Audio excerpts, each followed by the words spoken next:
देखी आँखों सुनते कानों, आपको मेरी तरफ से अस्सलाम वालेकुम। जी दोस्तों, आप बिल्कुल सही समझे हैं, ये तारिक अज़ीज़ का ही डायलॉग है। जब पाकिस्तान टेलीविज़न का आगाज़ हुआ तो एक नौजवान ने उसकी अनाउंसमेंट की। वो नौजवान आगे चलकर टेलीविज़न स्क्रीन पर एक ब्रांड बन गया। लोग आज उन्हें तारिक अज़ीज़ के नाम से जानते हैं। पाकिस्तान के बेशुमार नौजवानों के लिए टेलीविज़न पर काम के लिए वो मशाल राह बन गए और अपने हिस्से का काम करके इस दुनिया से रुखसत हो गए। पाकिस्तान से मोहब्बत का ये आलम था कि उन्होंने अपने सोशल मीडिया अकाउंट से एक पोस्ट किया जिसमें उन्होंने अपनी सारी जायदाद पाकिस्तान के नाम करने की वसीयत की।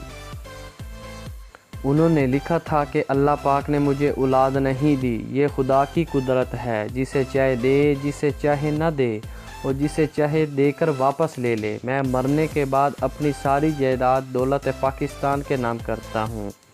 तारिक अज़ीज़ 28 अप्रैल 1936 को जलंधर बरतानवी हिंदुस्तान में पैदा हुए। जलंधर के आरई घराने से उनका तल्लुक़ था। उनके वालिद मियाँ अब्दुल अज़ीज़ पाकिस्तानी 1947 में पाकिस्तान हिजरत करके आए थे।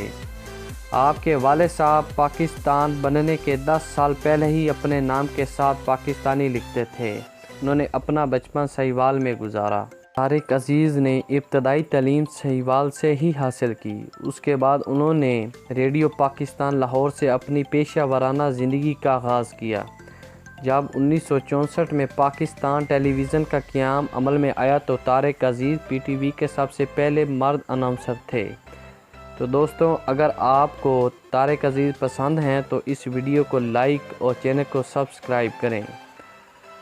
ताहम 1975 में शुरू किए जाने वाले स्टेज शो नीलाम घर के उनको शोहरत की बुलंदियों तक पहुंचाया और ये प्रोग्राम कई साल तक जारी रहा और उसके बाद इस शो को बज़्म तारिक अज़ीज़ का नाम दिया गया।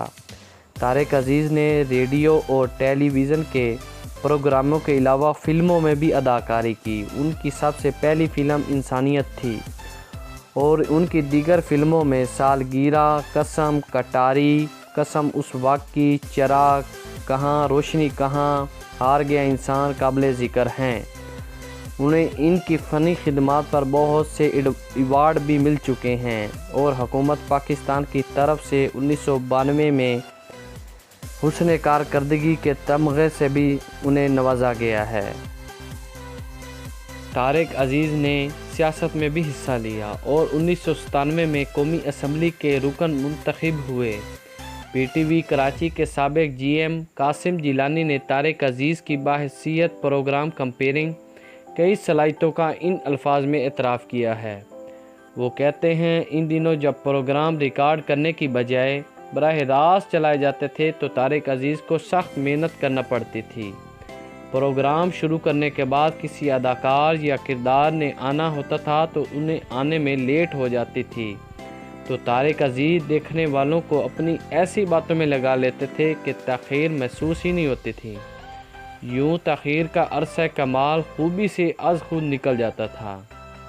तारिक अज़ीज़ के मुकालमों का मजमुआ दास्तान के नाम से है, जबकि पंजाबी शायरी का मजमुआ कलाम हमज़ाद दातुक के नाम से शाया हुआ था। तारिक अज़ीज़ ने सियासत के मैदान में भी ज़ोर आजमाई की थी, जबकि ज़बान तालिब इल्मी में पाकिस्तान पीपल पार्टी के हामी थे। वहीं 1997 में वो पाकिस्तान मुस्लिम लीग नून के टिकट पर कौमी असम्बली के रुकन मुंतखब हुए।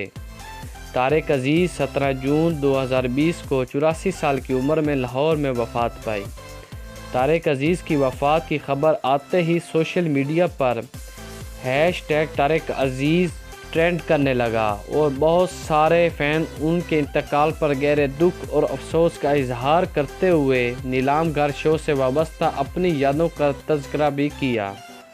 वज़ीर आज़म इमरान ख़ान ने उनकी वफ़ात पर उनके अहले ख़ाना से इजहार करते हुए अपने पैगाम में कहा कि वो अपने वक्त के आइकॉन और टीवी गेम शो की बुनियाद रखने वाले थे।